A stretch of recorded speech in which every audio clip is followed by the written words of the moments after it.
Hello दोस्तों, आओ करें तैयारी के यूट्यूब चैनल में आप सभी लोगों का स्वागत है। दोस्तों, हम आशा करते हैं कि आप लोग स्वस्थ होंगे, मस्त होंगे और पूरी ऊर्जा और लगन के साथ जो भी परीक्षाएं आपकी होने वाली हैं उसकी तैयारी में आप लगे हुए होंगे। दोस्तों, इसी के ध्यान में रखते हुए ये वीडियो बनाई जा रही है जिसमें हम देखेंगे कि ये सामान्य अध्ययन जीएस का ये रैपिड फायर है जो कि सामान्य अध्ययन से संबंधित है। दोस्तों, ये जो यूथ कंपटीशन का रैपिड फायर आता है जिसमें उत्तर प्रदेश लोक सेवा आयोग के द्वारा जो भी प्रीवियस एग्जाम में प्रश्न पूछे गए हैं उनका वन लाइनर फॉर्म में यहाँ पे फैक्ट्स दिए होते हैं। दोस्तों, यहाँ पे टोटल देखिएगा 25,000 से ज़्यादा फैक्ट्स जो है इस बुक में दिए हुए हैं जिसको हम कंप्लीट करेंगे। और ये दोस्तों जो बुक है वो सब्जेक्ट वाइज, जैसे हिस्ट्री को हमने स्टार्ट किया है, हिस्ट्री को हम यहाँ पे कवर करने जा रहे हैं। हिस्ट्री में भी प्राचीन भारत के इतिहास को हम देख रहे हैं। ठीक है, देखिए प्राचीन भारत के इतिहास में यहाँ पे आप देखेंगे कि यहाँ का जो फर्स्ट चैप्टर है जिसमें था कि भारत की प्रागैतिहासिक संस्कृतियां, इनको हमने देख लिया था। आज जो हमारा टॉपिक है जिसको हम देखेंगे दोस्तों वो हम सिंधु घाटी सभ्यता और संस्कृति को देखेंगे। ठीक है, तो चलिए हम इसको देखना स्टार्ट करते हैं। और अगर आप वीडियोस आपको हेल्पफुल लगे, पसंद आए, तो प्लीज़ आप मेरे चैनल को सब्सक्राइब करिए, मेरे वीडियोस को लाइक करिए और ज़्यादा से ज़्यादा इसको अपने फ्रेंड्स लोगों में शेयर करिए।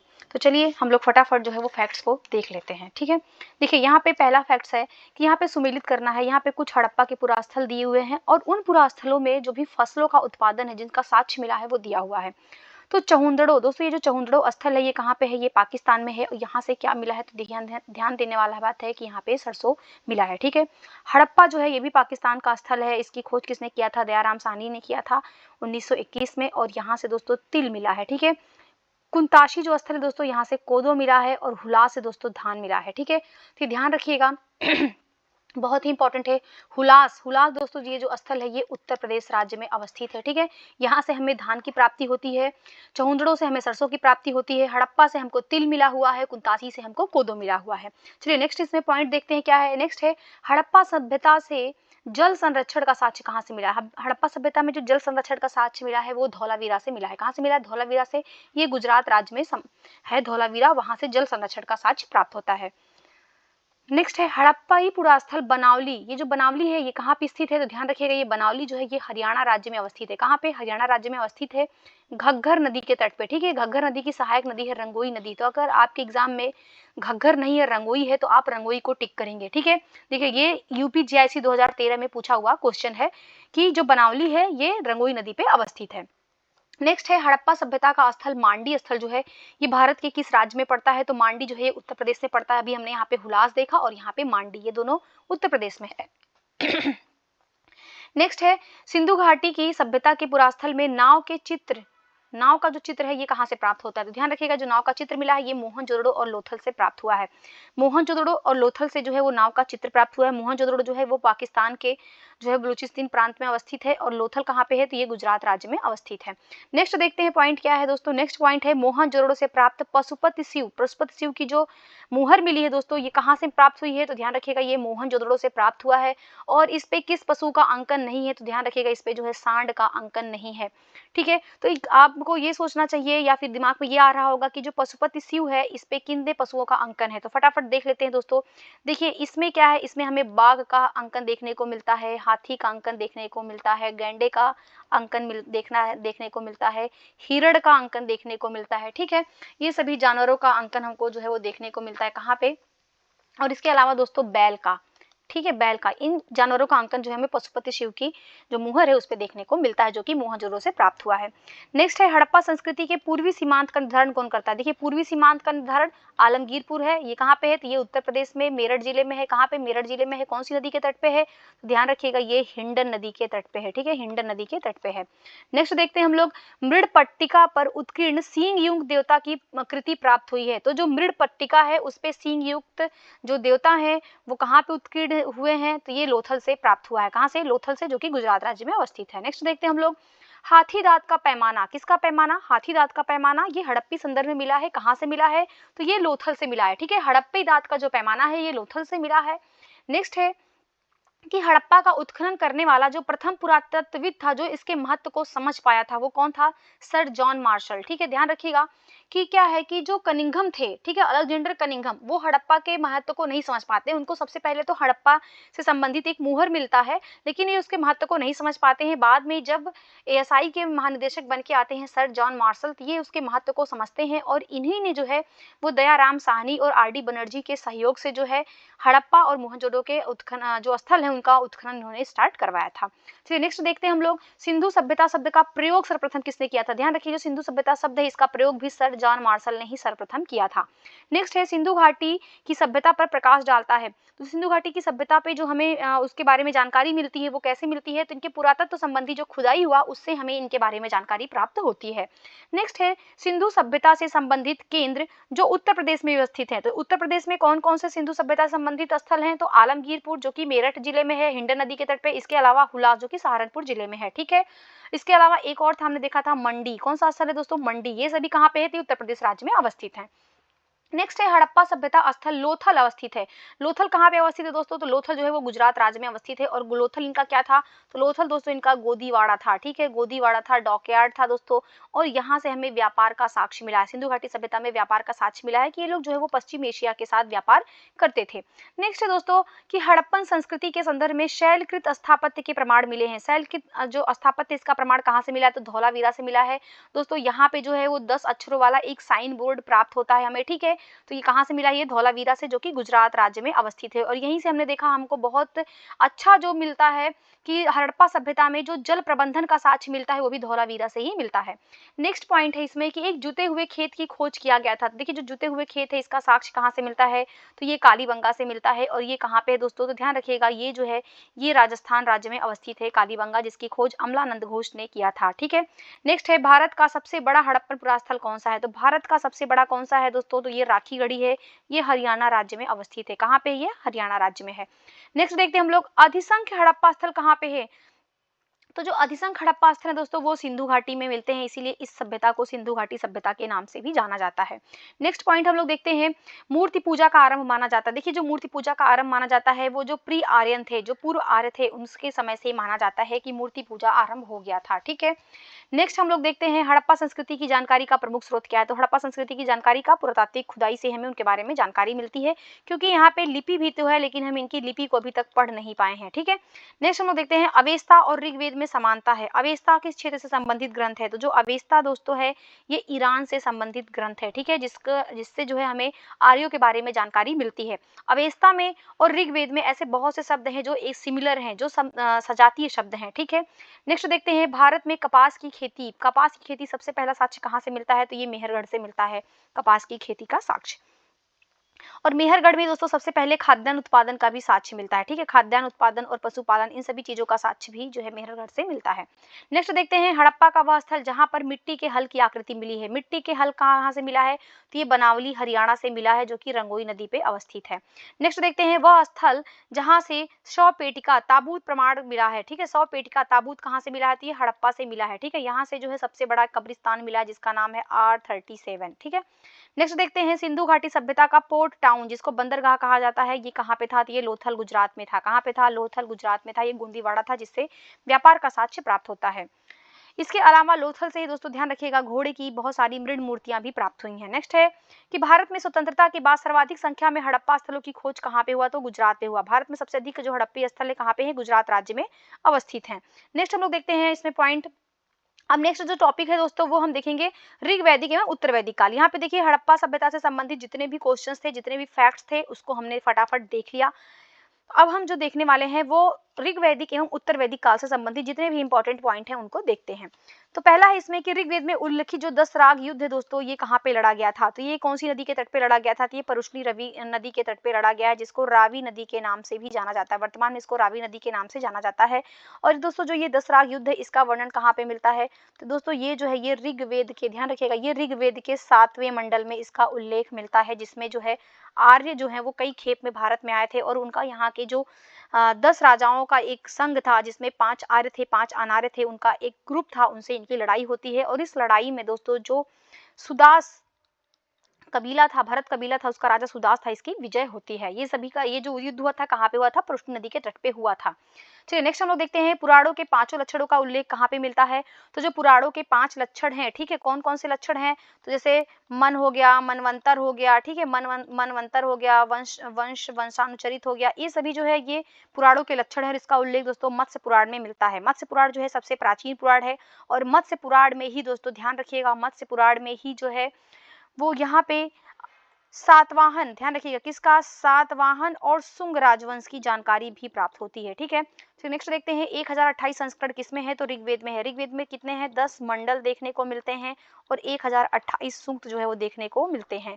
नेक्स्ट है अष्टक कहा जाता है। अष्टक के नाम से किसको जाना जाता है? तो ध्यान रखिएगा ऋग्वेद को अष्टक के नाम से जाना जाता है। यहाँ पे नेक्स्ट पॉइंट है कि सूची 1 को सूची 2 से सम्मिलित करना। यहाँ पे कुछ वेद दिए हुए हैं और उनसे संबंधित ब्राह्मण दिया हुआ है। तो जो ऋग्वेद है सबसे प्राचीन वेद है, इसके 2 ब्राह्मण हैं, कौन कौन से? कौशितकी और ऐत्रेय ब्राह्मण। कौशितकी और ऐत्रेय ब्राह्मण ऋग्वेद से संबंधित है।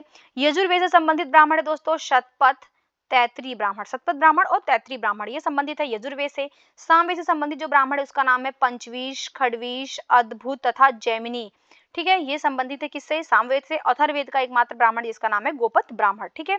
चलिए नेक्स्ट पॉइंट हम लोग देखते हैं कि एक वेदांग नहीं है। कौन वेदांग नहीं है? तो स्मृति। वेदांग कितने हैं? वेद और वेदांग, वेदांग कितने हैं दोस्तों? तो ध्यान रखिएगा टोटल जो है 6 वेदांगों की रचना किया गया है। कौन कौन से 6 वेदांग है? कल्प है, ज्योतिष है, छंद है, व्याकरण है, निरुक्त है, ठीक है, कल्प है, छंद है, ज्योतिष है, व्याकरण है, निरुक्त है, ये सभी जो है वो वेदांग है, ठीक है। एक वेदांग अभी मुझे ध्यान में नहीं आ रहा है, वो भी जैसे ध्यान में आएगा मैं आपको बता दूंगी, ठीक है। चलिए नेक्स्ट हम लोग देखते हैं कि वैदिक कालीन प्रशासन में भागदूत की अधिकारी था। भागदूत क्या था? तो ध्यान रखिएगा वैदिक काल में जो भागदूत था दोस्तों ये राजस्व जमा करने वाला अधिकारी होता था। कौन होता था? तो ये राजस्व जमा करने वाला अधिकारी होता था। नेक्स्ट है वह ग्रंथ जिसमें यह आयुर्वेद शब्द का उल्लेख मिलता है। तो जो आयुर्वेद है दोस्तों इसका उल्लेख सर्वप्रथम कहाँ पे हुआ है? तो ये ऋग्वेद में हुआ है, ठीक है। कहाँ पे हुआ है? ऋग्वेद में हुआ है। नेक्स्ट है महाभारत ग्रंथ का उपनाम क्या है? तो देखिए जो महाभारत ग्रंथ है इसको सतसहस्त्राब्दी संहिता के नाम से जाना जाता है। जब महाभारत में दोस्तों 1 लाख से अधिक श्लोक हो गए तब इसको जो है सतसहस्त्री संहिता के नाम से जाना जाता है। पहले महाभारत में दोस्तों 8800 श्लोक थे। कितने श्लोक थे? 8800 श्लोक थे। तब इसका नाम दोस्तों जय संहिता था। क्या था? जय संहिता था। तो अगर क्वेश्चन में आ जाए कभी कि जय संहिता के नाम से किसे जाना जाता है तो महाभारत को जाना जाता है, ये आपको याद रखना है।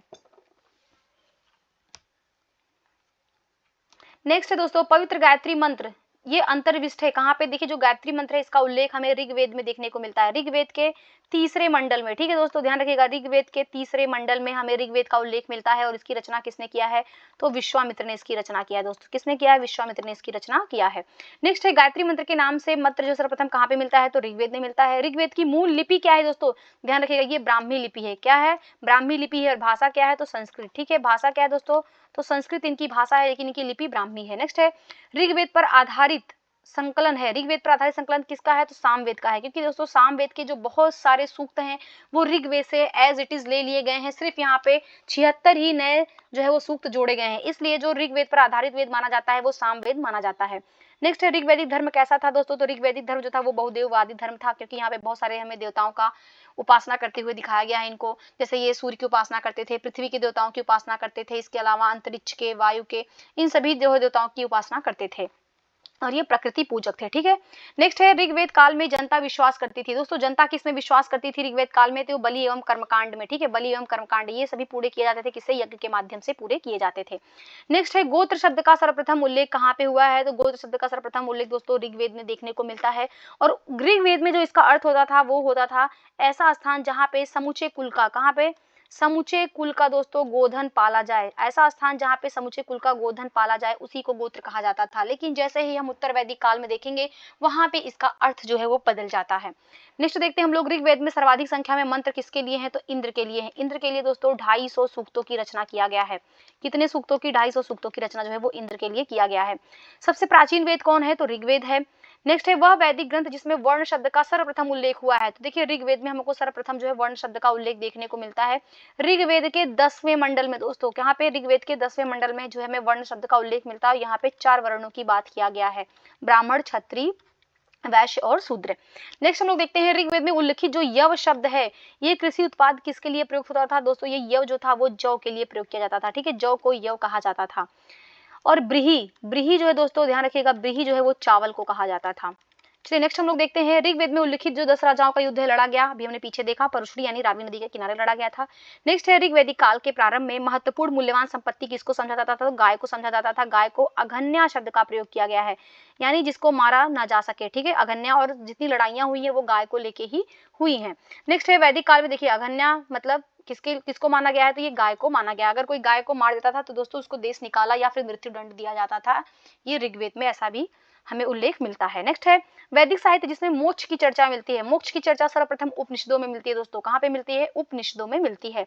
नेक्स्ट है वैदिक देवताओं में पुरोहित माना जाता है। पुरोहित कौन है दोस्तों, तो बृहस्पति को पुरोहित माना जाता है। वैदिक देवताओं में पुरोहित का कार्य कौन करता था, तो बृहस्पति करते थे। नेक्स्ट है दोस्तों इसमें कि उत्तर वैदिक काल में आर्य संस्कृति का धुर कौन था। आर्य संस्कृति का जो धुर था दोस्तों वो कुरु और पांचाल था। कौन था, कुरु और पांचाल था। नेक्स्ट है वैदिक कांड कर्मकांड में होता का संबंध होता था। देखिए ऋग्वेद में जो ऋचाएं होती थी उनके पढ़ने वाला जो व्यक्ति होता था उसको होता कहा जाता था, तो इसका जो सही जवाब होगा वो ऋग्वेद हो जाएगा। नेक्स्ट है आरंभिक वैदिक साहित्य में सर्वाधिक जो वर्णित नदी है कौन सी है, सिंधु। सर्वाधिक वर्णित नदी दोस्तों सिंधु है, और सर्वाधिक जो पवित्र नदी है वो सरस्वती है, ठीक है। नेक्स्ट देखते हैं ऋग्वेद में माते तमा, देवी तमा और नदी तमा, ये शब्द किसके लिए, तो सरस्वती नदी के लिए प्रयोग किया गया है दोस्तों, और ये सबसे ही पवित्र नदी थी इनकी। नेक्स्ट देखते हैं शुक्ल यजुर्वेद की संहिता है। शुक्ल यजुर्वेद की संहिता का क्या नाम है, वाजसनेयी संहिता, ठीक है। शुक्ल यजुर्वेद, जैसे हमने यजुर्वेद को देखा है, यजुर्वेद जो वेद होता है दोस्तों ये दो भागों में बटा होता है, एक को कृष्ण यजुर्वेद कहते हैं और एक को शुक्ल यजुर्वेद कहते हैं, ठीक है। यहाँ पे दोस्तों जो शुक्ल यजुर्वेद है इसकी संहिता का नाम है वाजसनेयी संहिता। नेक्स्ट है शतपथ ब्राह्मण में उल्लिखित राजा विदेह माधव की कथा संबंधित है। देखिए जो राजा विदेह माधव की कथा है ये इसका उल्लेख हमें शतपथ ब्राह्मण में देखने को मिलता है, और ये शतपथ ब्राह्मण दोस्तों ये यजुर्वेद का ब्राह्मण है, ठीक है।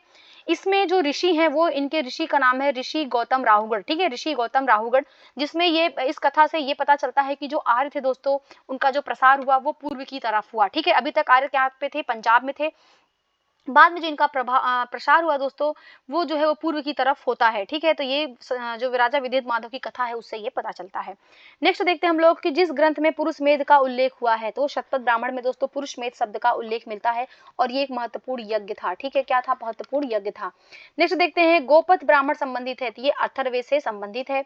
नेक्स्ट है आयुर्वेद शब्द जीवन का विज्ञान, इसका उल्लेख हमें सर्वप्रथम मिलता है, आयुर्वेद जो जीवन का विज्ञान के रूप में इसका उल्लेख अथर्ववेद में मिलता है, ठीक है।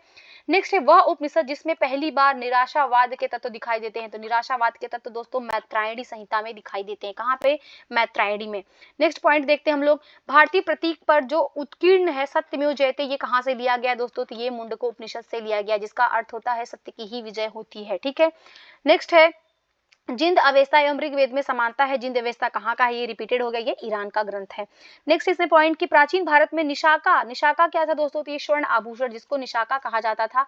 निष्क जो कि गले में पहने जाने वाला एक इनका जो है और उपकरण, सॉरी दोस्तों आभूषण था, जिसको निशाका के नाम से जाना जाता था, या कहीं कहीं दोस्तों इसको जो है वो निष्क ग्रीवा भी कहा गया है। नेक्स्ट देखते हैं हम लोग 14वीं शताब्दी ईसा पूर्व का एक अभिलेख है जिसमें वैदिक देवताओं का वर्णन मिलता है, ये कहाँ का है, तो 14 ईसा पूर्व का दोस्तों अभिलेख है, ये बोगजकोई जो एशिया माइनर में प्राप्त हुआ है वहाँ का ये अभिलेख है। और यहाँ पे हमें ऋग वैदिक देवताओं का उल्लेख मिलता है, जिसमें 4 देवताओं का उल्लेख मिलता है। क्या उनका नाम है, फटाफट देख लेते हैं।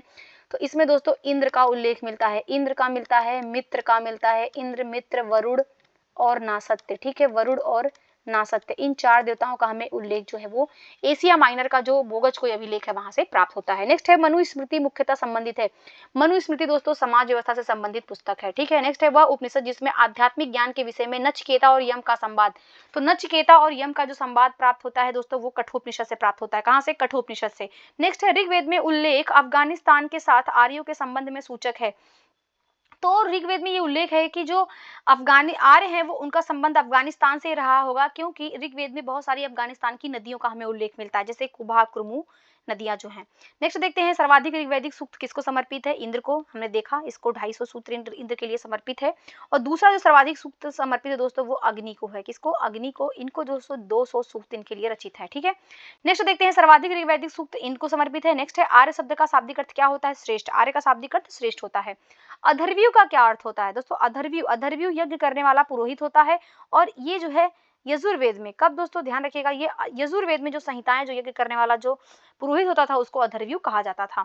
नेक्स्ट है उपनिषद काल के राजा अश्वपति शासक थे। जो राजा अश्वपति थे ये कैकेयी के शासक थे। कहाँ के शासक थे? कैकेयी के शासक थे। नेक्स्ट है सर्ग, प्रतिसर्ग, वंश, मनवंतर, वंशानुचरित। ये संकेत है कि किसके लिए? पुराणों के 5 विषय हैं, जिसको भी हमने पहले भी डिस्कस किया। नेक्स्ट है भारत का प्रथम विधि निर्माता किसे माना जाता है? तो मनु को माना जाता है। नेक्स्ट है प्राचीन काल में महान विधि निर्माता कौन थे? तो मनु थे। नेक्स्ट है कौशेय जो शब्द है इसका प्रयोग किया गया है। तो जो कौशेय शब्द है दोस्तों इसका प्रयोग किया गया है रेशम के लिए, रेशम को कौशेय कहा जाता था। नेक्स्ट है क्लासिकी संस्कृति में आर्य शब्द का क्या मतलब है? तो आर्य का मतलब है कि एक उत्तम व्यक्ति, एक श्रेष्ठ व्यक्ति। नेक्स्ट है ऋग्वेद है। ऋग्वेद क्या है दोस्तों? तो ये स्रोतों का संकलन है। ठीक है, ऋग्वेद में बहुत सारे हमें स्रोत मिलते हैं, मतलब स्रोतों का जो है वो संकलन है ऋग्वेद में। कितने सूक्त हैं दोस्तों यहाँ पे? यहाँ पे 1028 जो है सूक्तों की रचना किया गया है। नेक्स्ट है इतिहास का उल्लेख मिलता है। सर्वप्रथम जो इतिहास शब्द का उल्लेख मिलता है, ध्यान रखिएगा, ये अथर्ववेद में मिलता है। नेक्स्ट है ऋग्वेदों में उल्लेखित 10 राजाओं का युद्ध है, ये कहाँ पे हुआ था? तो परुष्णी नदी के तट पे हुआ था। ठीक है, इन सभी चीजों को हमने पीछे भी कई बार देखा।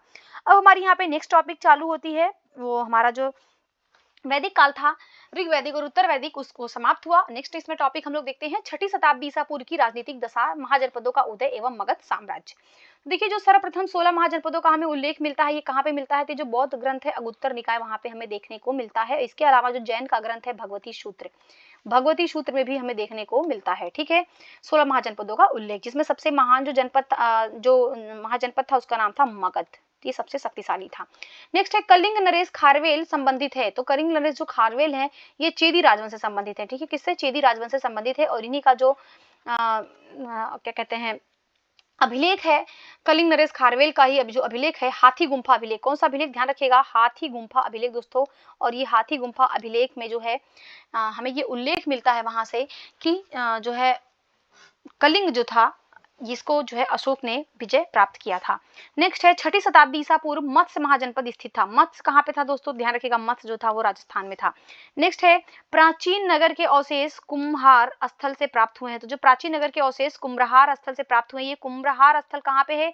तो ये पाटलिपुत्र में है। कहाँ पे है दोस्तों? पाटलिपुत्र में है। नेक्स्ट है मालवा क्षेत्र पर मगध की सत्ता का विस्तार हुआ था। मालवा क्षेत्र पर जो मगध की सत्ता स्थापित हुआ था वो शिशुनाग के समय हुआ था। ठीक है, मगध पे दोस्तों बहुत सारे राजवंश ने शासन किया था। इसमें सबसे पहला तो हर्यक वंश था, उसके बाद शिशुनाग वंश आता है, शिशुनाग वंश आता है, इसके बाद से दोस्तों नंद वंश आता है। ठीक है, उसके बाद से इस पे नंद वंश आता है, फिर जाके यहाँ पे मौर्य वंश की स्थापना होती है।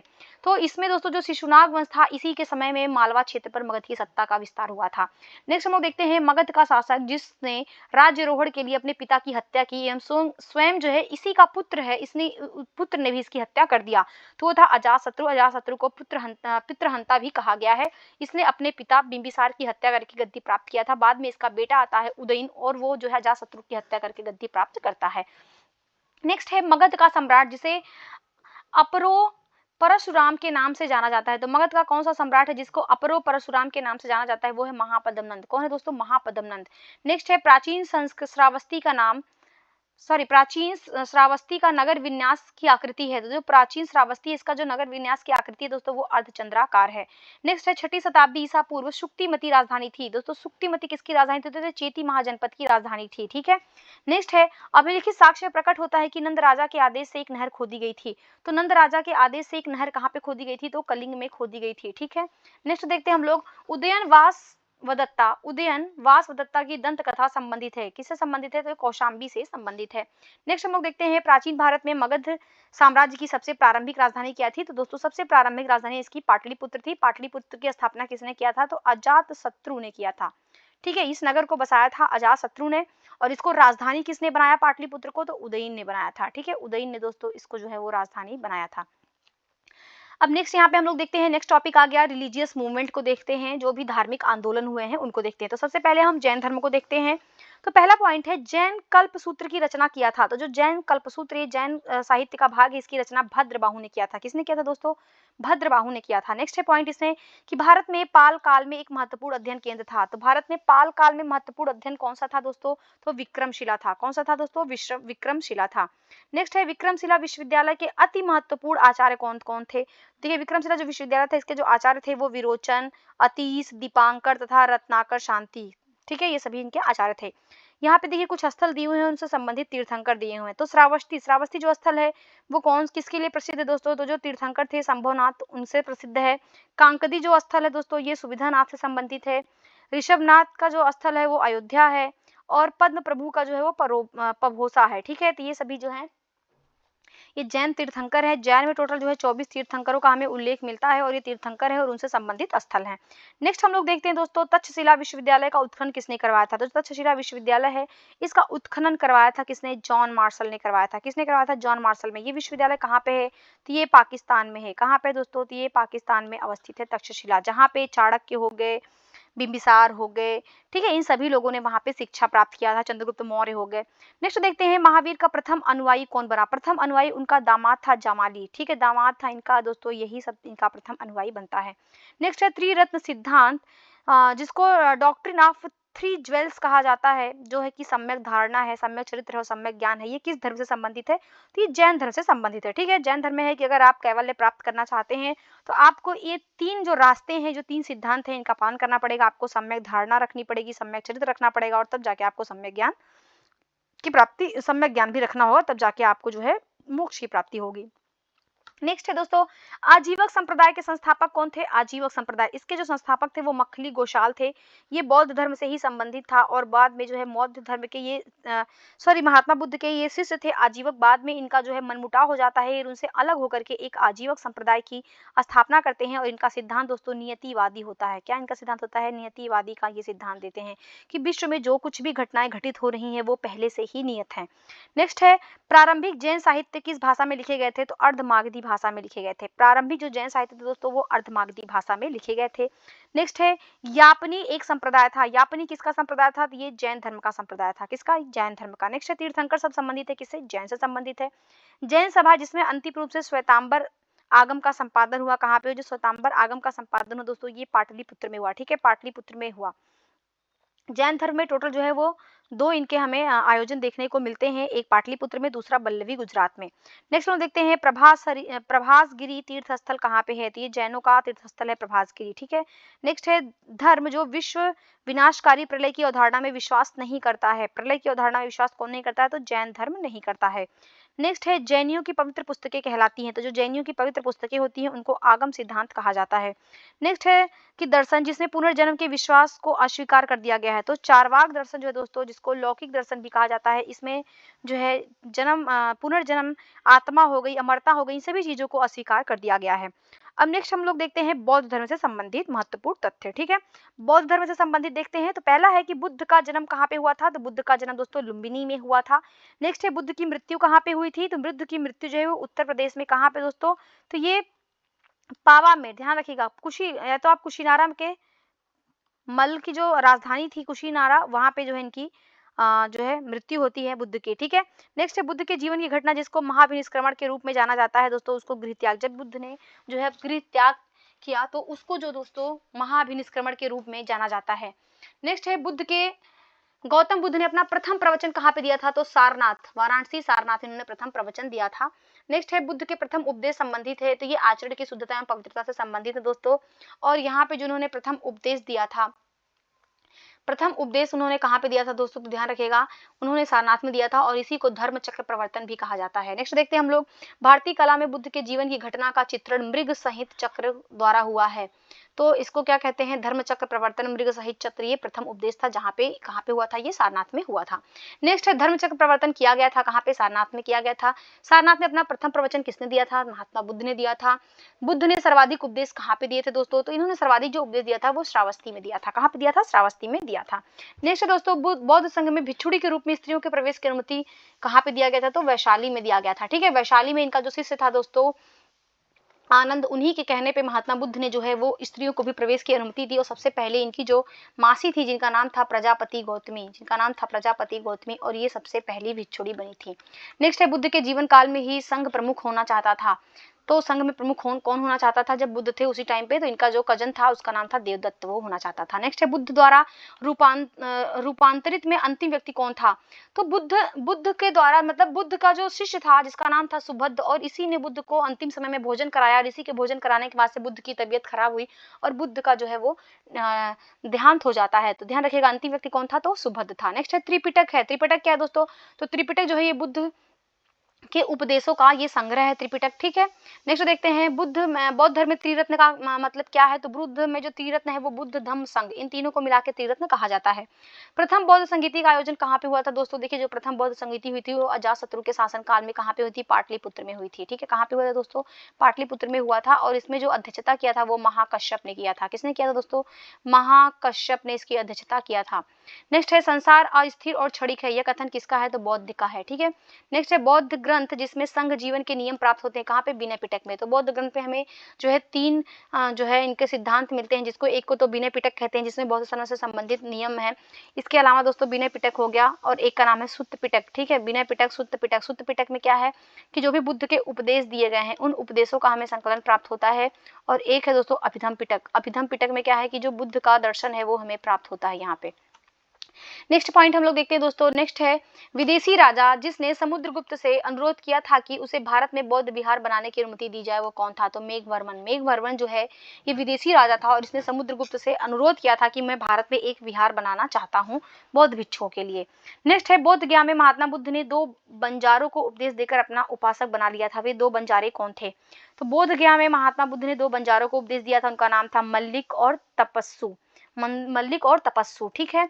नेक्स्ट है सप्तपर्णी गुफा अवस्थित है, कहाँ पे? ये राजगिरी बिहार में जो है सप्तपर्णी गुफा अवस्थित है। नेक्स्ट है विशुद्धिमग नामक पुस्तक किस संप्रदाय संबंधित है? देखिए जो विशुद्धिमग पुस्तक है ये बुद्ध वालों का ही एक वो जो बौद्ध धर्म है वो 2 भागों में विभाजित हो जाते हैं। जो इसमें पहला है कि हीनयान। हीनयान मतलब जो ओरिजिनली बौद्ध ये लोग जो है जो ओरिजिनली जो बौद्ध के सिद्धांत है उनको मानते हैं, ये लोग बुद्ध मूर्ति पूजा वगैरह नहीं करते हैं। तो इन्हीं का जो प्रमुख पुस्तक है उसका नाम है विशुद्धिमग। नेक्स्ट है शून्यता के सिद्धांत का सर्वप्रथम प्रतिपादन करने वाले बौद्ध दार्शनिक कौन थे? तो नागार्जुन थे दोस्तों, ठीक है। नागार्जुन ने ही सबसे पहले जो है शून्यता का सिद्धांत दिया था। इनको भारत का दोस्तों आइंस्टीन भी कहा जाता है। नेक्स्ट है उत्तर प्रदेश में बौद्ध एवं जैनियों दोनों की प्रसिद्ध तीर्थस्थली कहाँ पे है? तो कौशाम्बी में, ठीक है। कहाँ पे दोस्तों? कौशाम्बी में है, जो कि बौद्ध एवं जैन धर्म दोनों से संबंधित है। नेक्स्ट है बौद्ध तथा जैन दोनों ही धर्म विश्वास करते थे, किसमें? कर्म में विश्वास करते थे, पुनर्जन्म के सिद्धांत में विश्वास करते थे, ठीक है। बौद्ध तथा जैन दोनों ही विश्वास करते थे, किसमें? कर्म में और पुनर्जन्म के सिद्धांत में। नेक्स्ट हम लोग देखते हैं दोस्तों। नेक्स्ट है अफगानिस्तान का बामियान प्रसिद्ध है। जो अफगानिस्तान का बामियान है ये बुद्ध प्रतिमा के लिए प्रसिद्ध है। किसके लिए दोस्तों? बुद्ध प्रतिमा के लिए प्रसिद्ध है ये। नेक्स्ट है देश में मूर्ति पूजा की नींव रखी थी। देश में मूर्ति पूजा की नींव कब किसने रखा था? बौद्ध में रखा था। और इसमें जो कुषाण शासक था कौन था? ध्यान रखिएगा कुषाण शासक दोस्तों, इसमें जो इसका कनिष्क राजा था ये बौद्ध धर्म का अनुयायी था। इन्हें नहीं सर्वप्रथम जो है कुषाण जो है इसने भारत में 2 प्रमुख जो मूर्ति कला तो केंद्र की स्थापना किया था, एक तो मथुरा कला और एक गांधार कला। और सबसे प्रथम जो बुद्ध की मूर्तियां बनाई गई थी दोस्तों वो इन्हीं शैलियों में बनाई गई थी। आप देख रहे होंगे बौद्ध कितना महत्वपूर्ण टॉपिक है, किसके क्योंकि इससे आप खुद ही देख रहे होंगे कितने सारे क्वेश्चंस प्रीवियस ईयर में पूछे गए हैं। तो आपको ये टॉपिक बहुत अच्छी तरीके से कंप्लीट करना है, ठीक है। चलिए नेक्स्ट पॉइंट हम लोग देखते हैं।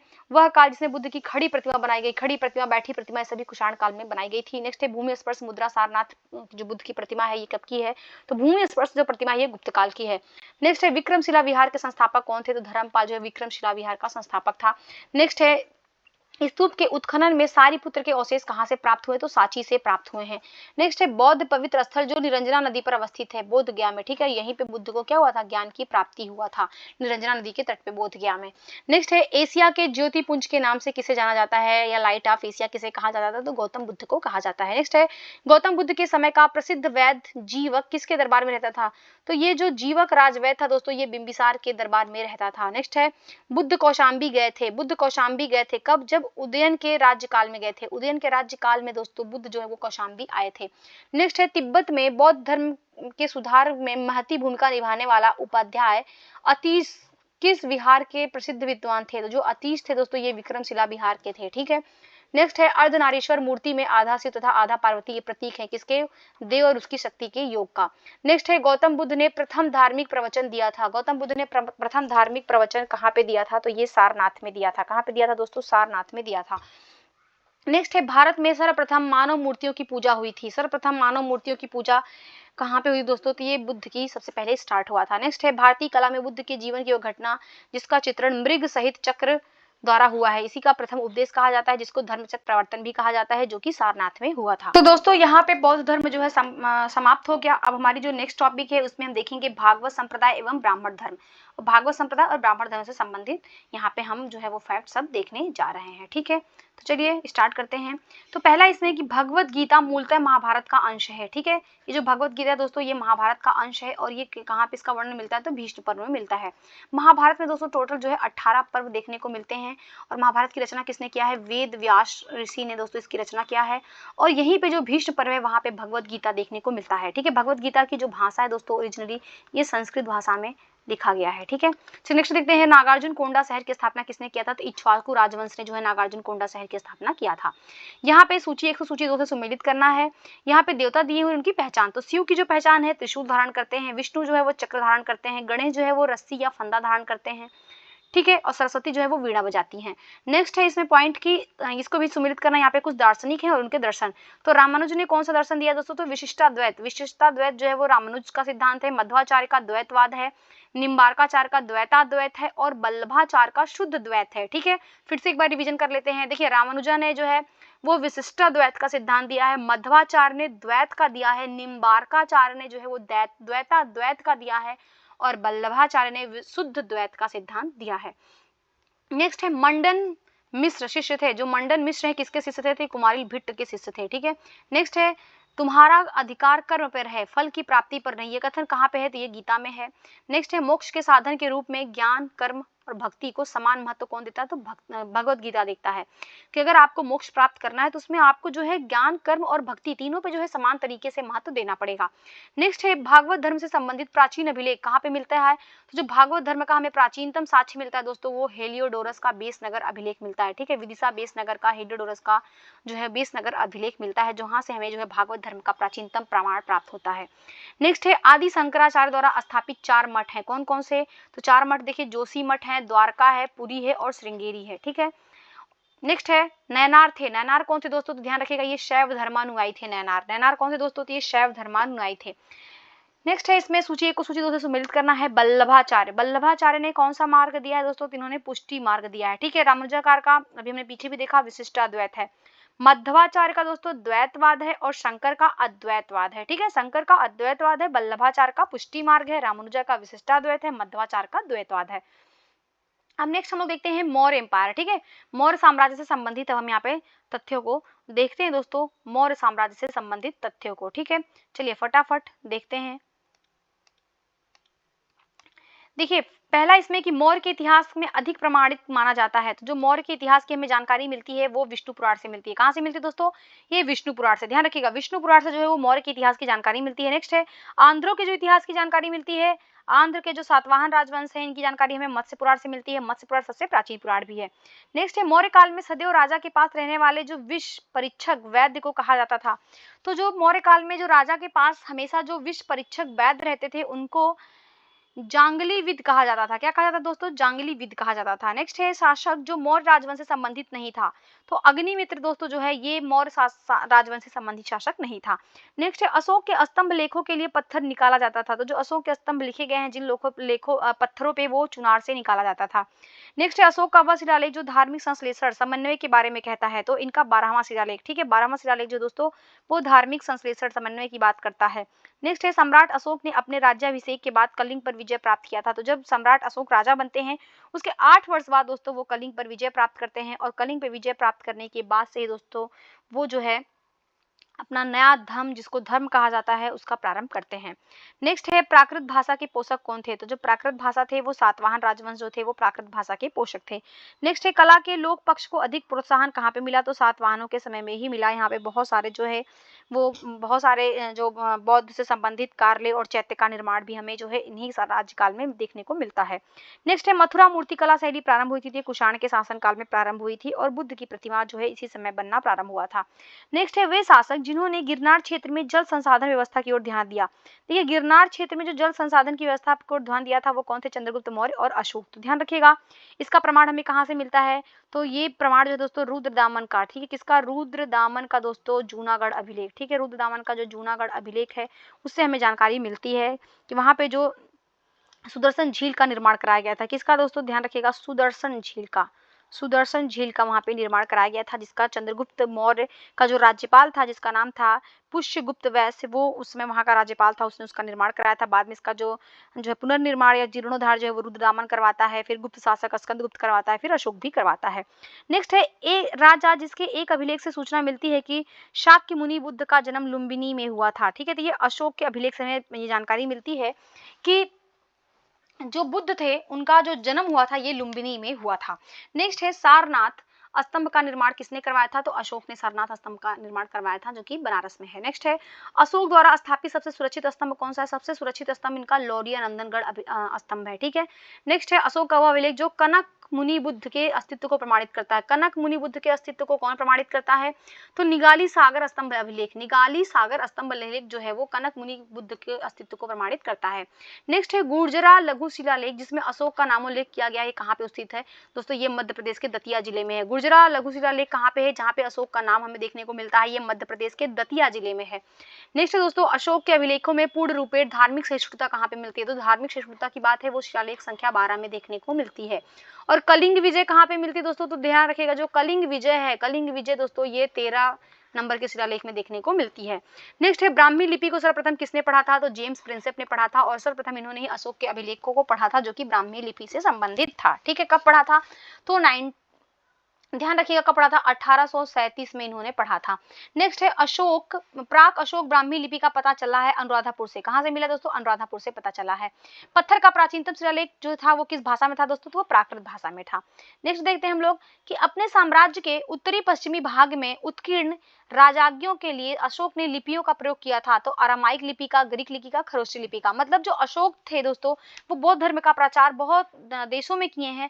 तो जब देशों में प्रचार करेंगे तो जरूरी है, ये नहीं है कि उसको जो है अपनी ही भाषा में उसको प्रसारित करेंगे, अपनी ही लिपि में। इसलिए अशोक ने वहां पे जो है जो उस समय वहां की प्रचलित लिपि थी, जैसे अरामाइक हो गया, ग्रीक हो गया, खरोष्टी हो गया, इन लिपियों में उन्होंने जो है प्रचार प्रसार किया था। नेक्स्ट है इलाहाबाद में अशोक स्तंभ सूचना प्रदान करता है किसका? समुद्रगुप्त के बारे में, जिसको समुद्र गुप्त का प्रयाग प्रशस्ति भी कहा जाता है, ठीक है। समुद्रगुप्त का प्रयाग प्रशस्ति भी कहा जाता है, जिसको हरिशेड ने लिखा था, ठीक है। नेक्स्ट है फाहियान भारत में आया था। फाहियान भारत में 399 एडी में आया था, ठीक है। नेक्स्ट है कलिंग युद्ध का विवरण हमें कहाँ से मिलता है? तो 13वें शिलालेख से मिलता है। नेक्स्ट है मौर्यन मंत्री परिषद में राजस्व इकट्ठा करने से संबंधित था। तो जो समाहर्ता था दोस्तों मौर्य काल में ये राजस्व इकट्ठा करता था, ठीक है, कलेक्टर होता था। नेक्स्ट है अशोक का समकालीन तुर्मय राजा कौन था? तो जो अशोक का उस समय समकालीन राजा था तुर्मय राजा, उसका नाम था मिस्र, ठीक है, मिस्र का वो राजा था। नेक्स्ट है मकदूनिया में अशोक का समकालीन राजा कौन था? तो मकदूनिया में जो अशोक का समकालीन राजा था उसका नाम था एंटीगोन गोनटास, एंटीगोन गोनटास। नेक्स्ट है टालमी फिलाडेल्फस जिसके साथ अशोक के राजनय संबंध थे, ये शासक कहाँ का था? तो ये मिस्र का शासक था टालमी फिलाडेल्फस, ठीक है। नेक्स्ट है एक इतिहासकार के अनुसार शिलालेखों में अशोक ने जिस धर्म का प्रतिपादन किया है वो वस्तुतः राजधर्म था। तो जो अ, जो शिला मतलब कह रहा है कि एक इतिहासकार जिनके अनुसार जो अशोक ने जिस धर्म का प्रतिपादन किया वह कौन सा राजधर्म था? तो वो फ्लीट, ठीक है, फ्लीट। ध्यान रखिए कौन सा राजधर्म था? तो फ्लीट था। नेक्स्ट है आधुनिक देवनागरी लिपि का प्राचीन रूप है। तो आधुनिक जो देवनागरी लिपि इसका जो प्राचीन रूप है वो ब्राह्मी है, ठीक है। नेक्स्ट है किसने सहिष्णुता, उदारता और करुणा के त्रिविध आधार पर राजधर्म की स्थापना किया था? तो अशोक ने किया था। नेक्स्ट है सांची का स्तूप किसने बनवाया था? अशोक ने बनवाया था। नेक्स्ट है इसमें ब्राह्मी लिपि का प्रथम जो उद्वाचन उत्कीर्ण अक्षर हमें मिलते हैं, कहाँ पे मिलते हैं? तो अशोक के स्तंभों पे मिलते हैं। नेक्स्ट है बुलंदी बाग प्राचीन स्थान कहाँ पे है? तो ये जो बुलंदी बाग है दोस्तों ये पाटलिपुत्र में है। नेक्स्ट है मौर्य काल में तक्षशिला के प्रसिद्ध शिक्षा केंद्र के द्वार खुले थे। तो जो मौर्य काल में तक्षशिला था दोस्तों जो कि कहाँ पे था? पाकिस्तान में था, और ये ब्राह्मणों, क्षत्रियों और वैश्यों के लिए खुले थे। मौर्य काल में दंड विधान किसके लिए था? तो ध्यान के लिए दंड विधान जो होता था वो काफी कठोर होता था। नेक्स्ट है कालसी, कालसी जो है प्रसिद्ध है क्यों?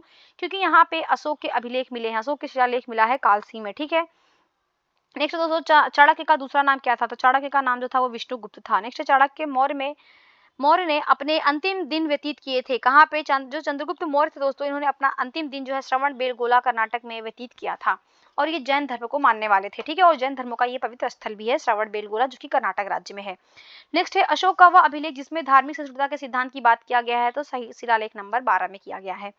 अब हम देखते हैं दोस्तों मौर्योत्तर कालीन से संबंधित महत्वपूर्ण तथ्यों को, ठीक है। Post Mauryan period of India को देखते हैं। तो सिमुक किसका संस्थापक था? तो सिमुक जो था दोस्तों ये सातवाहन वंश का संस्थापक था, ठीक है। कार्दमक क्षत्रपों ने अति दुर्लभ सिक्के प्रचलित किए थे। तो जो कार्दमक क्षत्रप थे दोस्तों, उन्होंने ताम्र धातु के अति दुर्लभ सिक्के जो है वो प्रचलित किए थे। अशोक के द्वितीय शिलालेख में उत्कीर्ण नहीं है। द्वितीय शिलालेख में क्या उत्कीर्ण नहीं है? तो इसमें सातवाहनों का कहीं भी उल्लेख नहीं है। नेक्स्ट है खारवेल के विषय में जानकारी किससे मिलती है? तो खारवेल का जो हाथी गुम्फा अभिलेख है उससे जानकारी मिलती है।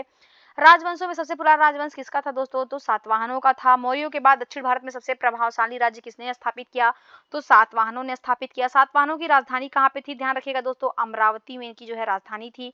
और अमरावती कला भी हम लोग पढ़ते हैं दोस्तों, क्योंकि तीन ही जो महत्वपूर्ण कला है दोस्तों, जैसे हम लोग पढ़ते हैं तो उसमें एक अमरावती कला, क्योंकि इसमें भी बहुत सारे जो है बौद्ध भिक्षुओं के लिए विहार वगैरह बनवाए गए थे, ठीक है। नेक्स्ट है कनिष्क के सारनाथ बौद्ध प्रतिमा अभिलेख की तिथि क्या है? तो जो कनिष्क के समय जो सारनाथ में बौद्ध प्रतिमा मिलती है वो 81 ईस्वी सन की मिलती है। नेक्स्ट है बुद्ध का सिक्कों पर अंकन किसके समय में हुआ था? तो कनिष्क के समय में हुआ था। कनिष्क जो था दोस्तों वो बौद्ध धर्म का अनुयायी था। नेक्स्ट है उत्तरी तथा उत्तरी पश्चिम भाग में सर्वाधिक संख्या में तांबे के सिक्के किसने जारी किए थे? तांबे के सिक्के जो सर्वाधिक जारी किए थे दोस्तों कुषाणों ने किए थे। और ये भी ध्यान रखिएगा कुषाणों ने ही सर्वप्रथम सोने के सिक्के जारी किए थे। किसके सिक्के दोस्तों? ध्यान रखिएगा सोने के सिक्के सर्वप्रथम जो है कुषाणों ने जारी किए थे। और कुषाणों ने सबसे पहले दोस्तों शुद्ध सोने के सिक्के भी इन्होंने ही चलाए थे। नेक्स्ट है काव्य शैली का प्राचीनतम नमूना या अभिलेख कहाँ से मिलता है? काव्य शैली का, ठीक है, तो काठियावाड़ के रुद्रदामन से मिलता है, ठीक है। यह पहला जो रुद्रदामन का अभिलेख है दोस्तों, यहाँ पे हमें सर्वप्रथम ये दिखाई देता है कि यहाँ पे जो है संस्कृत भाषा के में जो है छपा हुआ कोई पहला अभिलेख है। नेक्स्ट है प्राचीन भारत में नियमित रूप से सोने के सिक्के कहाँ पे चलाए थे? तो नियमित रूप से कुषाणों ने चलाए थे। और इनका जो शासक था उसका नाम था कुजुल कडफिसेस, और इसी ने सर्वप्रथम दोस्तों जो है वो सोने के सिक्के प्रारंभ किया था। नेक्स्ट है बिना बेगार के सुदर्शन झील का जीर्णोद्धार किसने कराया? बिना बेगार का किसने करवाया था? रुद्रदामन प्रथम ने करवाया था। इसकी जानकारी हमें जूनागढ़ के अभिलेख से प्राप्त होती है। नेक्स्ट है प्राचीन भारत के साहित्यिक इतिहास में पाणिनि और पतंजलि ख्याति प्राप्त नाम है। और ये फले फूले, तो जो पाणिनि है इनकी रचना है अष्टाध्यायी, ठीक है, अष्टाध्यायी इनकी रचना है दोस्तों, जो कि एक व्याकरण पुस्तक है। और पतंजलि ने भी क्या है भाष्य नामक जो इस पे टीका लिखा है। और ये सब दोनों लोग जो थे दोस्तों वो शुंग राजवंश से संबंधित थे। नेक्स्ट है विक्रम संवत प्रारंभ होता है कब? 58 ईसा पूर्व में जो है विक्रम संवत प्रारंभ होता है। महाभाष्य के लेखक कौन है दोस्तों? पतंजलि है। और ये पुष्यमित्र शुंग के जो है वो समकालीन थे। नेक्स्ट है विक्रम संवत शक संवतों में अंतर वर्षों में है। देखिए जो विक्रम संवत है और शक संवत है, अगर इनके वर्षों में अंतर देखें तो 135 वर्ष का अंतर देखने को मिलता है। नेक्स्ट है दोस्तों सूची 1 को सूची 2 से सुमेलित करना है। तो यहाँ पे डिमेट्रियस कैसा शासक है दोस्तों? ये हिंद यूनानी जो है ये शासक है। रुद्रदामन ये शक शासक है दोस्तों। गोंडोफर्नीस जो है ये पहला शासक है। और विम कडफिसेस जो है कुषाण शासक है, जिसने जो है सर्वप्रथम सोने के सिक्के जारी किए थे। अब हम लोग देखते हैं नेक्स्ट टॉपिक है कि जो प्राचीन भारत पर विदेशी आक्रमण हुए हैं, ठीक है, जो फॉरेन इन्वेजन हुआ है ऑफ एंशिएंट इंडिया में, अब उनको हम लोग देख लेते हैं। जो विदेशी आक्रमण प्रारंभ हो गया, तो मध्य प्रदेश में विदिशा के पास बेसनगर में गरुड़ स्तंभ जो ध्वज है ये किसने बनवाया था? हेलियोडोरस ने बनवाया था दोस्तों। और यहीं से सर्वप्रथम जो है हमको यहाँ से भागवत धर्म का, किसका दोस्तों? ध्यान रखिएगा भागवत धर्म का प्रमाण प्राप्त होता है। कहाँ से? तो ये बेसनगर का जो विदिशा बेसनगर विदिशा में जो गरुड़ स्तंभ है। नेक्स्ट है हमारे देश को इंडिया संबोधित करने वाले कौन थे? तो किसने सबसे पहले भारत को इंडिया कहा था? तो यूनानियों ने कहा था। किसने कहा था? यूनानियों ने कहा था। नेक्स्ट है कि हिंद एवं शासक जिसने सीसे के सिक्के जारी किए थे। सीसे के सिक्के दोस्तों स्ट्रैटो सेकंड ने जारी किए थे। नेक्स्ट है इसमें शासक जिसको सर्वप्रथम सोने के सिक्के जारी करने का श्रेय दिया जाता है, विम कडफिसेस कुषाण शासक था। नेक्स्ट है वीर भारतीय राजा का नाम जिसे सिकंदर ने झेलम के तट पर पराजित किया था। तो देखिए सिकंदर का जब आक्रमण होता है उस समय भारत में जो है नंद वंश का शासन होता है मगध पे। उसी समय जो उनका आक्रमण होता है और उस समय जो झेलम के तट पे इनका लड़ाई होता है और उस समय जो वहाँ का शासक होता है दोस्तों उसका नाम था पुरु या पोरस। ठीक है, पुरु या पोरस। ये बहुत वीरता के साथ लड़ता है, हार तो जाता है लेकिन इसकी बहादुरी और वीरता को देखते हुए सिकंदर इससे प्रभावित होता है दोस्तों और अपना जो जीता हुआ क्षेत्र था वो इसको वापस लौटा देता है। नेक्स्ट है, युद्ध भूमि में बड़ी संख्या में सैनिकों के मारे जाने अथवा आहत हो जाने के बाद भारतीय गढ़ अथवा राज्य की स्त्रियों ने सिकंदर के विरुद्ध शस्त्र धारण किया था। ठीक है, सिकंदर के विरुद्ध हथियार कहाँ की स्त्रियों ने उठाया था? तो मस्सक की। कहाँ की? मस्सक की। ध्यान रखिएगा, मस्सक की स्त्रियों ने जो है वो सिकंदर के विरुद्ध हथियार उठाया था। नेक्स्ट है, आयुर्वेद के प्रसिद्ध विद्वान चरक किसके दरबार में थे? तो देखिए जो आयुर्वेद है जिसका हमें प्रमाण क्या है, जीवन विज्ञान के संबंध में अथर्ववेद में मिलता है और इसके जो लेखक हैं वो चरक हैं, वो कनिष्क के दरबार में थे। किसके दरबार में थे दोस्तों? कनिष्क के दरबार में थे। अब हम साउथ इंडिया में देखते हैं, दक्षिण भारत में देखते हैं दोस्तों संगम युग को। ठीक है, संगम पीरियड को देखते हैं। यहाँ पे हम 3 राजवंशों को देखेंगे, चोल, चेर और पांडे को। किसको देखेंगे दोस्तों? चोल, चेर और पांडे को हम यहाँ पे देखेंगे। चलिए नेक्स्ट पॉइंट है इसमें क्या है देखते हैं। चोल वंश का शासक जिसने शिवपाद शेखर, किसने शिवपाद शेखर की उपाधि धारण किया था? तो कौन सा चोल शासक था जिसने शिवपाद शेखर की उपाधि धारण किया था? तो वो था राजराजा प्रथम। राजराजा प्रथम ने शिवपाद शेखर की उपाधि धारण किया था। नेक्स्ट है, संगम ग्रंथ तोलक्कापियम आधारित है। तोलक्कापियम जो दोस्तों ये व्याकरण की पुस्तक है जो कि संगम काल में लिखी गई थी। ठीक है, नेक्स्ट है तमिल ग्रंथ जिसे लघु वेद की संज्ञा दिया जाता है। तो तमिल ग्रंथ कौन है जिसे लघु वेद की संज्ञा दिया जाता है? उसका नाम है कुराल। ठीक है, कुराल को लघु वेद की संज्ञा दिया जाता है। नेक्स्ट है, शिल्पाधिकारम का लेखक कौन था? ठीक है, जो शिल्पाधिकारम का जो लेखक था वो इलंगो था। कौन था दोस्तों? इलंगो था। नेक्स्ट है, तृतीय संगम हुआ था। तृतीय संगम कब हुआ था? तो मदुरई में हुआ था। कहाँ पे हुआ था? मदुरई में हुआ था। नेक्स्ट पॉइंट है, बृहदेश्वर मंदिर जो भगवान शिव को 1014 में समर्पित किया गया, ये कहाँ पे स्थित है? तो बृहदेश्वर मंदिर कहाँ पे है दोस्तों? ये शिव के लिए प्रसिद्ध मंदिर है और ये तंजावुर में है। कहाँ पे है? ये तंजावुर में है। नेक्स्ट हम लोग देखते हैं दक्षिण भारत का इतिहास। यहाँ पे भी चोल, चालुक्य, पल्लव को देखते हैं। तो यहाँ पे कुछ शासक हैं और उनका जो है शासन काल दिया हुआ है। तो जो राज हैं इन्होंने शासन कब किया है? 985 से लेकर के 1015 तक किया है दोस्तों। राजाधिराज प्रथम जो है वो 1044 से लेकर के 1052 तक इन्होंने शासन किया है। कुलुतुंग प्रथम जो है वो 1070 से 1120 ईस्वी तक शासन किया है और विक्रम चोल ने दोस्तों 1120 से लेकर के 1133 ईस्वी तक शासन किया है। नेक्स्ट पॉइंट देखते हैं हम लोग इसमें की सूची 1 को सूची 2 से सुमेलित करनी है। कुछ राजवंश और उनकी राजधानियां दिया हुआ है। पल्लव दोस्तों, पल्लव जो है इनकी राजधानी कांचीपुरम थी। कदम जो राजवंश था इनकी जो राजधानी थी वो वनवासी थी और पांड्य जो राजवंश था उनकी राजधानी मदुरा थी और यहीं पे संगम का आयोजन किया गया था। और काकती जो राजवंश था इनकी राजधानी वारंगल थी। नेक्स्ट हम लोग देखते हैं दोस्तों नटराज की प्रसिद्ध कांस्य मूर्ति। जो नटराज की प्रसिद्ध कांस्य मूर्ति है ये किस कला का उदाहरण है? तो ये चोल कला का उदाहरण है। ठीक है, नेक्स्ट है वह राजवंश जो अपने शासन काल में ही अपना उत्तराधिकारी घोषित कर देते थे। तो चोल लोग थे दोस्तों, ये अपने ही शासन काल में अपना जो उत्तराधिकारी घोषित कर देते थे। नेक्स्ट है वह दक्षिण भारतीय राज्य जो अपनी नौसैनिक शक्ति के लिए प्रसिद्ध है।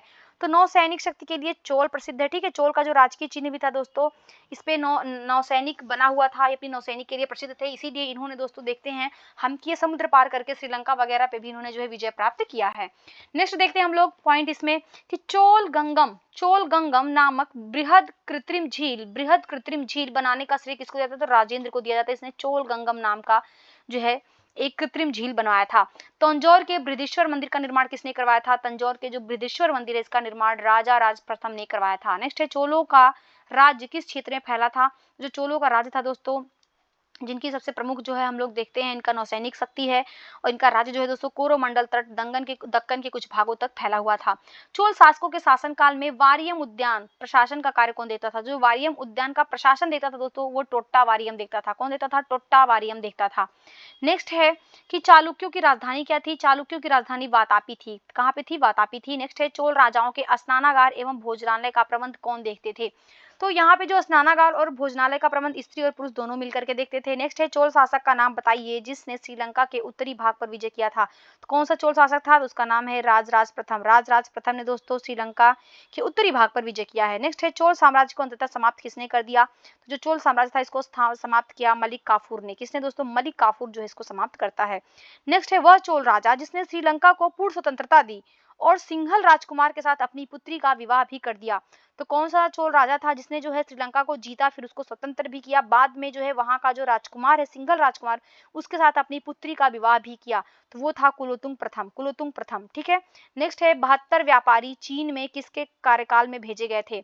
तो 72 व्यापारी जो चीन में भेजे गए थे वो कुलोतुंग प्रथम के कार्यकाल में भेजे गए थे। नेक्स्ट है दक्षिण भारत का प्रसिद्ध तकोल्लम का युद्ध। कौन सा युद्ध दोस्तों? तकोल्लम का युद्ध। ये हुआ था, कब हुआ था? तो ये चोल एवं राष्ट्रकूटों के मध्य हुआ था। तकोल्लम का जो युद्ध दोस्तों ये चोल एवं राष्ट्रकूटों के मध्य हुआ था। नेक्स्ट पॉइंट है चीनी यात्री जिसने चालुक्यों के शासनकाल में चीन एवं भारत के संबंधों का विवरण प्रस्तुत किया, किसने? ह्वेनसांग ने। ठीक है, ह्वेनसांग दोस्तों जो है ये हर्षवर्धन के शासनकाल में भारत आया था और इसने जो है ये चालुक्य के शासनकाल में बताता है कि इनका जो है भारत और चीन के साथ संबंध था।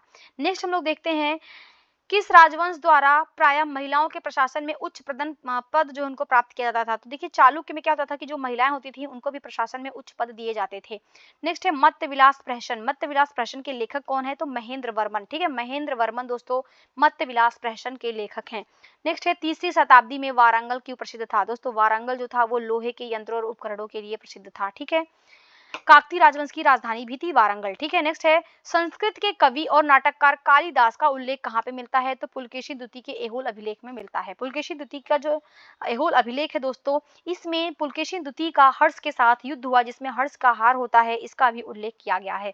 नेक्स्ट है एक चालुक्य अभिलेख के तिथि अंकन में शक संवत का वर्ष 556 दिया हुआ था, इसके तुल्य वर्ष है, तो इसके तुल्य कौन सा वर्ष है दोस्तों? तो 634 ईस्वी है। कौन सा? 634 ईस्वी है। नेक्स्ट है प्रसिद्ध संस्कृत लेखक दंडिन। दंडिन अलंकृत करते थे, तो जो दंडिन थे दोस्तों ये संस्कृत लेखक थे और ये पल्लव की सभा में रहते थे, ये पल्लव राजवंश में रहते थे।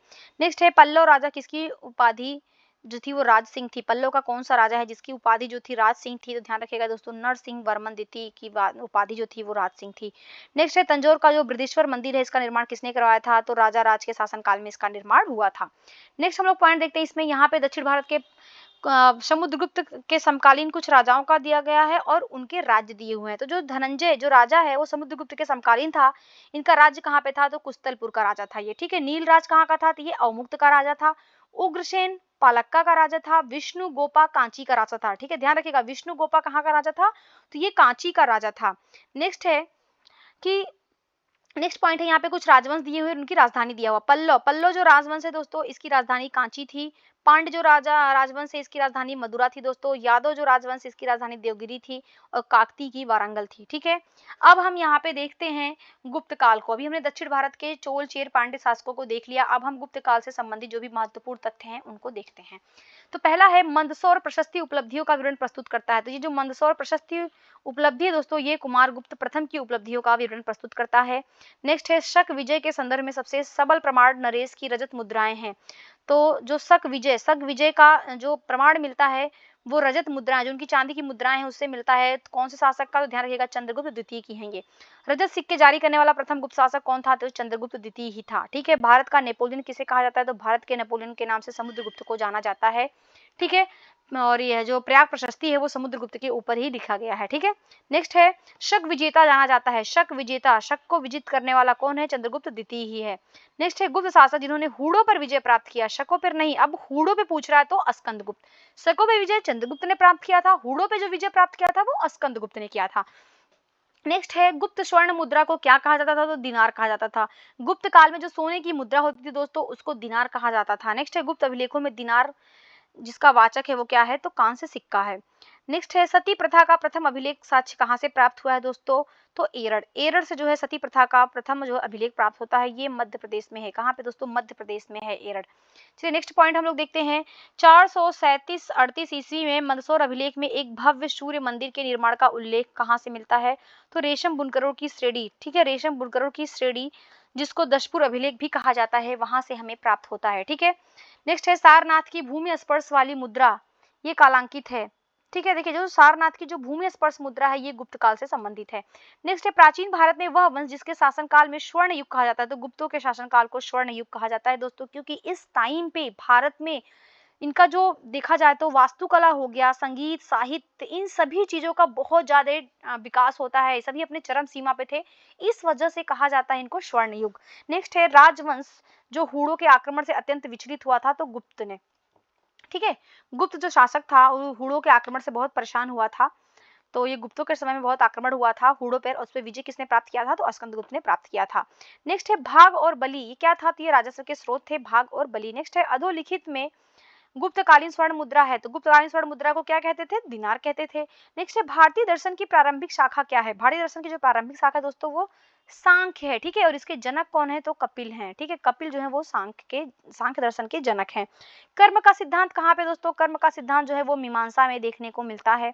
नेक्स्ट है योग दर्शन के प्रतिपादक कौन है तो महर्षि पतंजलि जो है वो योग दर्शन के प्रतिपादक हैं।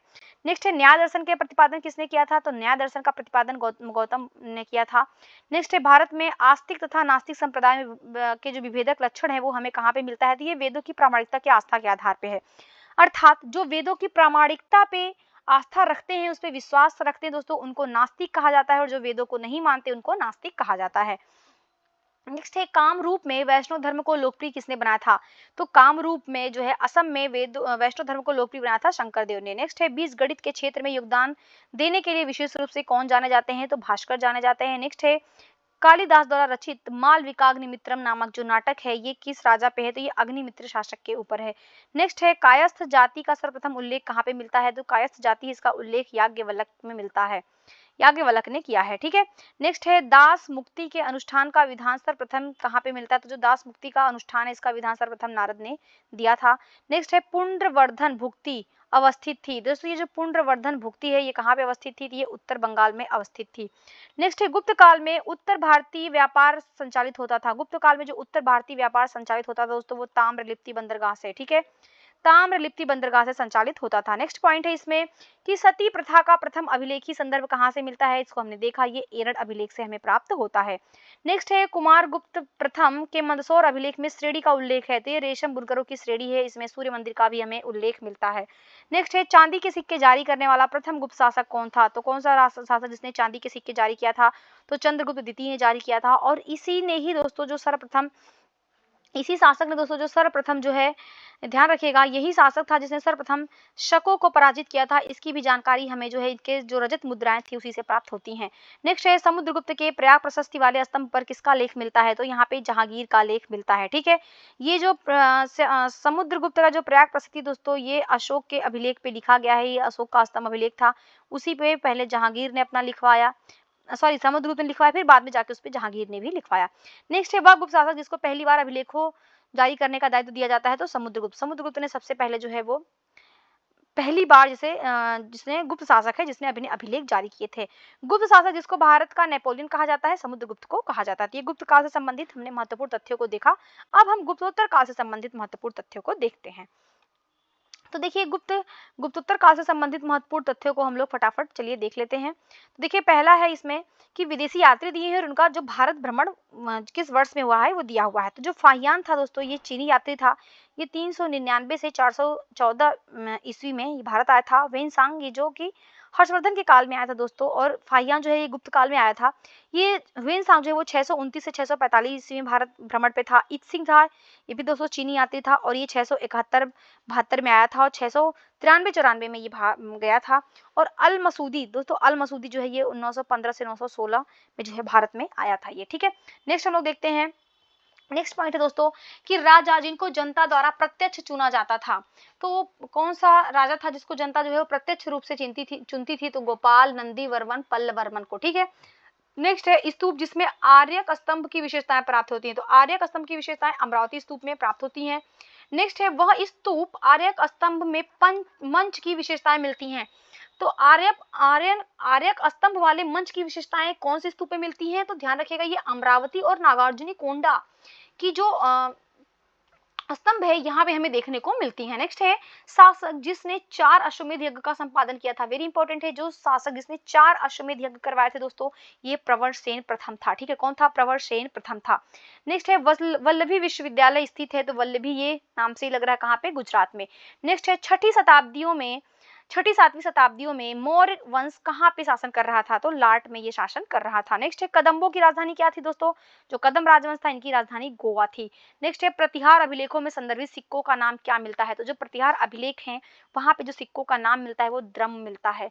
मध्य प्रदेश में हरसूद शहर का निर्माण किसने करवाया था? देखिए मध्य प्रदेश में हरसूद शहर का जो निर्माण करवाया था दोस्तों वो हर्षवर्धन ने करवाया था। किसने करवाया था? हर्षवर्धन ने करवाया था। ठीक है। नेक्स्ट है सम्राट हर्षवर्धन ने 2 महान धार्मिक सम्मेलनों का आयोजन किया था। कहाँ कहाँ पे? कन्नौज में और प्रयाग में। ठीक है दोस्तों, कन्नौज और प्रयाग में ये धार्मिक सम्मेलनों का आयोजन करता था हर्षवर्धन, और उस समय ये बहुत ज्यादा दान करता था, इवन अपने वस्त्र तक ये दान कर देता था।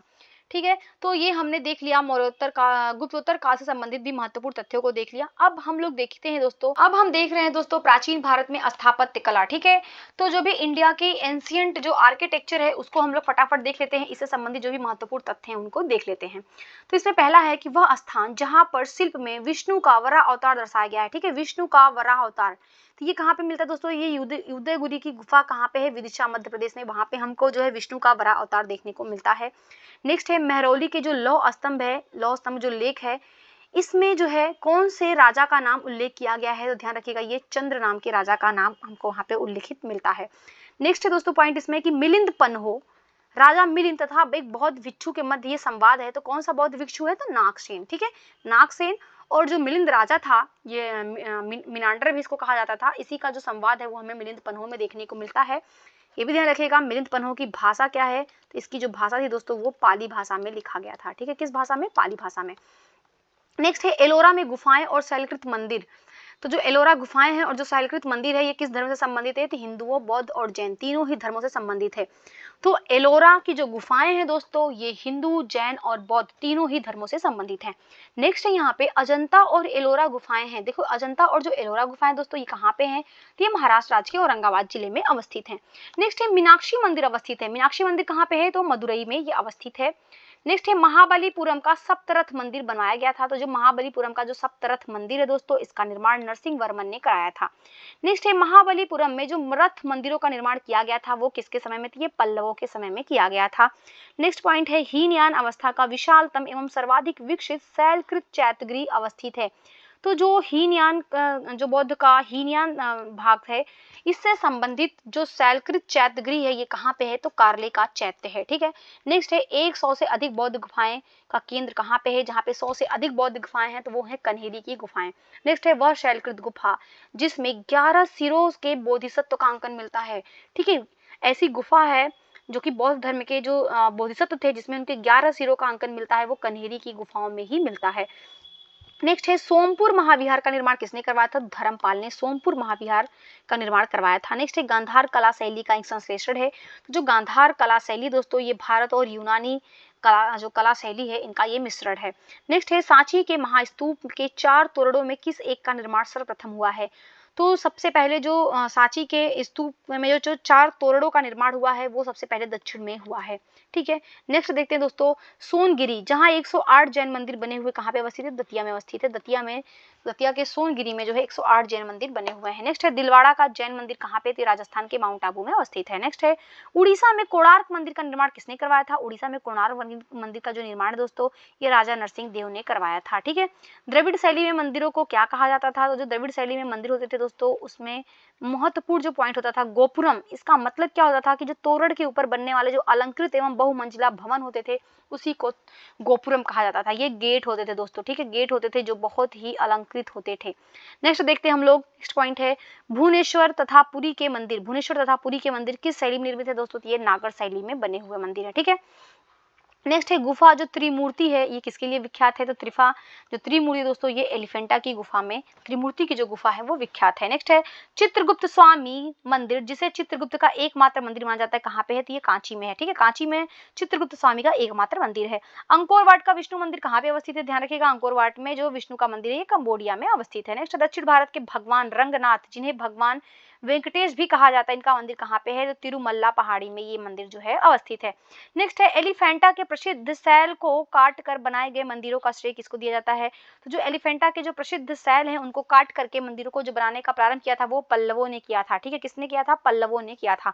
नेक्स्ट है दोस्तों इसमें पॉइंट कि चित्तौड़ का जो कीर्ति स्तंभ है ये निर्मित हुआ था किसके शासनकाल में? तो चित्तौड़ का जो कीर्ति स्तंभ है दोस्तों ये स्थापित हुआ था राणा कुंभा के शासनकाल में। किसके शासनकाल में?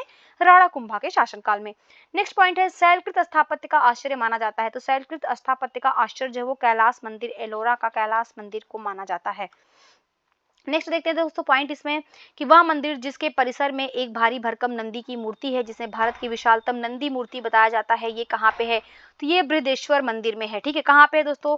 तो ये बृहदेश्वर मंदिर में देखने को मिलती है। नेक्स्ट पॉइंट है इसमें कि चट्टानों को काट कर महाबलीपुरम का मंदिर बनवाया गया था। तो देखिए जो चट्टानों को काट कर जो महाबलीपुरम मंदिर बनवाया गया था ये पल्लवों के द्वारा सर्वप्रथम बनवाया गया था। वह स्थान जहाँ राजपूतों द्वारा एलोरा पहाड़ियों से निर्मित गुफा मंदिर अवस्थित है। कहाँ पे? एलोरा पहाड़ियों को काट करके गुफा मंदिर का निर्माण करवाया गया है, तो ये महाराष्ट्र के औरंगाबाद जिले में है। नेक्स्ट है दोस्तों गोविंद महल जो हिंदू वास्तुकला का अप्रतिम उदाहरण है, ये कहाँ पे अवस्थित है? तो ये गोविंद महल कहाँ पे है दोस्तों? ध्यान रखिएगा ये मध्य प्रदेश के दतिया जिले में है। नेक्स्ट है खजुराहो मंदिरों का निर्माण किसने करवाया था? खजुराहो मंदिरों का निर्माण चंदेलों ने करवाया था। नेक्स्ट है कोणार्क मंदिर। कोणार्क मंदिर किससे संबंधित दोस्तों? तो ये सूर्य से संबंधित मंदिर है, कोणार्क का सूर्य मंदिर, जिसको ब्लैक पैगोडा भी कहा जाता है। नेक्स्ट है पॉइंट इसमें कि द्रविड़ शैली में बना हुआ शिखर है। द्रविड़ शैली में बना हुआ शिखर कहाँ पे मिलता है? तो ये ग्वालियर किले में जो तेली का मंदिर है दोस्तों। ठीक है, ग्वालियर किले में जो तेली का मंदिर है यहाँ पे द्रविड़ शैली में बना हुआ हमें शिखर प्राप्त होता है। नेक्स्ट पॉइंट है अजंता की चित्रकारी प्रदर्शित करती है। अजंता की जो चित्रकारी दोस्तों वो जातक कथाओं में हमें देखने को मिलती है। नेक्स्ट है खजुराहो में मंदिरों का निर्माण किसने करवाया था? तो चंदेलों ने करवाया था। ठीक है, खजुराहो में मंदिरों का जो निर्माण करवाया था वो चंदेलों ने करवाया था। नेक्स्ट पॉइंट है बौद्ध, हिंदी, जैन शैलकृत गुफाएं एक साथ विद्यमान है। कहाँ पे दोस्तों? तो ये हमें एलोरा में, एलोरा में हमें तीनों ही धर्मों की, देखिए बौद्ध, जैन और जो बौद्ध, जैन और हिंदू ये तीनों ही धर्म से संबंधित जो गुफाएं देखने को मिलती हैं, मूर्तियां देखने को मिलती हैं, वो हमें एलोरा में देखने को मिलती हैं। नेक्स्ट पॉइंट है इसमें दोस्तों इसको मैच करना है। तो जो सांची का स्तूप है ये कहाँ पे है? सॉरी ये जो सांची है ये क्या है? एक स्तूप है। चित्रकारी जो है ये बाघ की चित्रकला हम लोग पढ़ते हैं। और कनिष्क की जो सिर विहीन मूर्ति मिलती है वो मथुरा कला में मिलती है दोस्तों। और दशावतार जो मंदिर है वो देवगढ़ का दशावतार मंदिर जो कि झांसी में अवस्थित है। ठीक है, नेक्स्ट हम लोग देखते हैं प्राचीन साहित्य एवं साहित्यकार। यहाँ पे कुछ हम लोग लिटरेचर देखते हैं और उनके राइटर भी देख लेते हैं। तो देखिए कुछ पुस्तक है जैसे रास पंचाध्यायी। कौन सी पुस्तक है? रास पंचाध्यायी। इसके लेखक कौन है? नंददास हैं। रास पंचाध्यायी पुस्तक के लेखक नंददास हैं। चैतन्य भागवत जो पुस्तक है इसके लेखक जो है दोस्तों ये कौन है? वृंदावन दास हैं। ठीक है, चैतन्य मंगल जो पुस्तक है इसके लेखक जो है दोस्तों वो जयनंदा हैं। कौन है? जयनंदा हैं। भक्ति रत्नाकर जो पुस्तक है इसके लेखक दोस्तों जो है वो नरहरि चक्रवर्ती हैं। नेक्स्ट देखते हैं हम लोग कि रागमाला। रागमाला जो पुस्तक है इसके लेखक कौन है? पुंडरीक विट्ठल। पुंडरीक विट्ठल जो है वो रागमाला के लेखक हैं। रस कौमुदी श्रीकंठ है। राग विबोध सोमनाथ है। चतुर्दंडी प्रकाशिका ये वेंकट रमन है। दोस्तों ये बहुत ही इंपॉर्टेंट पुस्तकें हैं जिससे संबंधित आपके बार बार एग्जाम में क्वेश्चंस पूछे जाते हैं। देखिए अभी ये यूपीपीसीएस प्रीलिम्स एग्जाम में पूछा गया था, ये यूपीपीसीएस आरओ में से 2021 से पूछा गया था। तो ये बहुत ही महत्वपूर्ण पुस्तकें हैं दोस्तों, ये आपको एकदम जवान पे होना चाहिए क्योंकि अगर इनसे संबंधित कोई प्रश्न आ जाए तो ये आपके गलत नहीं होने चाहिए। चलिए नेक्स्ट देखते हैं पुस्तक कौन सी है। चिंतामणि भट्ट द्वारा रचित प्रसिद्ध ग्रंथ सुक्त सप्तती का फारसी में अनुवाद किसमें दोस्तों? फारसी में अनुवाद उसका नाम तूतीनामा रखा था। देखिए जो चिंतामणि भट्ट द्वारा जो रचित पुस्तक है उसका ग्रंथ है शुक सप्तती। क्या नाम है? शुक सप्तती। और इसका जो फारसी में अनुवाद किया, अनुवाद करके उसका नाम रखा तूतीनामा। किसने अनुवाद किया था? तो ख्वाजा जियाउद्दीन नक्शबी ने। किसने? ख्वाजा जियाउद्दीन नक्शबी ने। ठीक है, ध्यान रखिएगा। मुद्रा राक्षस के लेखक कौन है? विशाख दत्त की पुस्तक है मुद्रा राक्षस। नेक्स्ट देखते हैं हम लोग, देखिए न्याय जो दर्शन है इसके प्रचारक कौन है? तो गौतम है। उत्तर मीमांसा के बादरायण है। पूर्व मीमांसा के जैमिनी है और वैशेषिक कणाद। ठीक है, जो वैशेषिक दर्शन है उसके जो प्रवर्तक है वो कणाद है। नेक्स्ट देखते हैं हम लोग चरक संहिता अध्यायों और खंडों विभाजित है। जो चरक संहिता है दोस्तों ये 120 अध्याय में है और 8 खंड में है। ठीक है, इंपॉर्टेंट है, ध्यान रखिएगा। चरक संहिता जो पुस्तक है दोस्तों ये 120 अध्याय और 8 खंडों में ये विभाजित है। नेक्स्ट है बौद्ध साहित्य में थेरी गाथा निकाय किससे संबंधित है? तो जो थेरी गाथा है दोस्तों ये बौद्ध साहित्य है और ये खुद्दक निकाय से संबंधित है। मुद्रा राक्षस के लेखक विशाख दत्त है जिसको हमने देख लिया। और इसी मुद्रा राक्षस में दोस्तों जो चंद्रगुप्त मौर्य है उसको जो है शूद्र जाति का बताया गया है। नेक्स्ट पुस्तक है दोस्तों दश कुमार चरितम। कौन सी पुस्तक है? दश कुमार चरितम। इसके लेखक हैं दंडेल। नेक्स्ट हम लोग देखते हैं the roots of ancient India के लेखक। The roots of ancient India के लेखक कौन थे दोस्तों? तो WAK fair service, WAK fair service दोस्तों जो है ये the roots of ancient India के लेखक थे। कल्हड़ की रास तरंगिणी को आगे किसने बढ़ाया था दोस्तों? जो कल्हड़ की पुस्तक है रास तरंगिणी, उसको आगे बढ़ाया था जोन राज एवं श्रीवर ने, ठीक है। इसी से जो है ये रास तरंगिणी से हमें कश्मीर के इतिहास की जानकारी प्राप्त होती है। नेक्स्ट है प्राचीन काल में महान विधि निर्माता कौन माने जाते थे? तो मनु माने जाते थे। नेक्स्ट है महाभारत मूलतः जानी जाती है तो जय संहिता के नाम से जानी जाती है, जब इसमें 8800 श्लोक थे दोस्तों, ठीक है। इन सभी चीजों को हमने पीछे भी डिस्कस किया है। नेक्स्ट हम लोग पॉइंट देखते हैं क्या है। महान जैन विद्वान हेमचंद जिसकी सभा को अलंकृत करते थे, किसकी सभा को अलंकृत करते थे दोस्तों? तो ये कुमारपाल की सभा को अलंकृत करते थे। नेक्स्ट है भोजशाला मंदिर की अधिष्ठात्री देवी कौन है? तो भोजशाला जो मंदिर दोस्तों इसकी अधिष्ठात्री देवी जो है भगवती सरस्वती है। नेक्स्ट है मध्यकालीन भारत में यशस्वी विधिवेत्ता कौन थे? तो विज्ञानेश्वर जो यशस्वी विधिवेत्ता थे। नेक्स्ट है मध्यकालीन विद्वानों या लेखकों जो जैन धर्म के अनुयायी थे, तो वो हेमचंद सूरी, हेमचंद सूरी जो थे दोस्तों ये जैन धर्म के अनुयायी थे। नेक्स्ट है गीत गोविंद, गीत गोविंद जो पुस्तक है इसके रचनाकार कौन है? तो जयदेव हैं। नेक्स्ट है काल्पनिक वैज्ञानिक उपकरणों में पुस्तक लिखी गई है, तो काल्पनिक वैज्ञानिक उपकरण की जो पुस्तक है ये भोज के द्वारा लिखी गई है। नेक्स्ट है भारतीय गणितज्ञ जिसने दशमलव स्थानिक मान की खोज किया था, किसने? आर्यभट्ट ने किया था। नेक्स्ट है गौड़वाहों के रचयिता कौन है दोस्तों? तो ध्यान रखिएगा गौड़वाहों के रचयिता जो है वो वाकपति हैं। नेक्स्ट है पॉइंट कि विदेशियों को भारतीय समाज में मनु द्वारा दिया गया सामाजिक स्तर था, तो व्रात्य या क्षत्रियों का, ठीक है। व्रात्य या क्षत्रिय जो भी विदेशी जो भारत में आए उनको मनु ने जो है वो व्रात्य या क्षत्रियों का स्तर उनको प्रदान किया था। नेक्स्ट है प्राचीन भारतीय विचारकों में से विधि व्यवस्था की सर्वाधिक व्यवस्थित रूप से व्याख्या किसने किया है? तो मनु ने किया है। नेक्स्ट इसमें मानसोल्लास शीर्षक ग्रंथ जो है इसकी रचना किसने किया? सोमेश्वर थ्री ने जी है मानसोल्लास जो शीर्षक नाम से ग्रंथ की रचना किया है। तो दोस्तों ये प्रमुख जो भी साहित्य थी और उनके जो रचनाकार थे उसको हमने देखा, जिससे संबंधित बार बार आपके एग्जाम्स में क्वेश्चन पूछे जाते हैं। अब हम यहाँ पे देखते हैं पूर्व मध्यकाल से संबंधित महत्वपूर्ण तथ्यों को। पूर्व मध्यकाल का जो टाइम पीरियड होता है दोस्तों वो 800 ईसा पूर्व से 800 ईस्वी से लेकर के 1200 ईस्वी के बीच में होता है, ठीक है। 800 ईस्वी से लेकर के जो है वो 1200 ईस्वी के बीच में जो है वो प्री मेडाइवल पीरियड होता है। चलिए इससे महत्वपूर्ण जो भी तथ्य हैं जो आपके एग्जाम में पूछे हुए हैं उनको हम फटाफट देख लेते हैं। देखिए सूची 1 को सूची 2 से सुमेलित करना है। यहाँ पे सर्ववर्मन जो है इन किससे संबंधित दोस्तों? ध्यान रखिएगा असीरगढ़ ताम्रपत्र से ये संबंधित है। ईश्वर वर्मन जो है ये जौनपुर प्रस्तर अभिलेख से संबंधित है। ईशान वर्मन जो है ये नरहा पषाण अभिलेख से संबंधित है। और जो जीवित गुप्ता दोस्तों है, जीवित गुप्ता सेकेंड, ये दैव बर्डार्क अभिलेख से संबंधित है। नेक्स्ट पॉइंट है चंदेल वंश का प्रथम शासक कौन था दोस्तों? चंदेल वंश का प्रथम शासक जो था वो नन्नुक था। कौन था दोस्तों? नन्नुक था। नेक्स्ट है होयसल राजवंश के प्रथम स्वतंत्र शासक विष्णुवर्धन ने अपनी राजधानी कहाँ बनाई थी? तो द्वार समुद्र को अपनी राजधानी बनाई थी। नेक्स्ट है राजवंश जो कन्नौज पर अधिपत्य स्थापित करने में त्रिकोणीय संघर्ष जो हुआ था, इनका जो त्रिपक्षीय संघर्ष है उसमें कौन थे? ध्यान रखिएगा पाल, प्रतिहार और राष्ट्रकूट, इन तीनों लोगों के बीच ही जो है कन्नौज पे अपनी सत्ता स्थापित करने के लिए त्रिपक्षीय संघर्ष देखने को मिलता है। नेक्स्ट है विक्रमशिला विश्वविद्यालय के संस्थापक कौन थे? तो धर्मपाल ने जो इसकी स्थापना किया था 5वीं शताब्दी में। नेक्स्ट है गोविंद चंद्र गढ़वाल की एक रानी कुमार देवी ने धर्मचक्र जिन विहार का निर्माण करवाया था, कहाँ पे? सारनाथ में करवाया था। नेक्स्ट है हिरण्यगर्भ जो धार्मिक कार्य कराया जाता है तो ये दंती दुर्ग के द्वारा कराया गया था। रामानुज के अनुयायियों को क्या कहा जाता है? तो वैष्णव, ठीक है। जो रामानुज के अनुयायी होते हैं दोस्तों उनको वैष्णव कहा जाता है।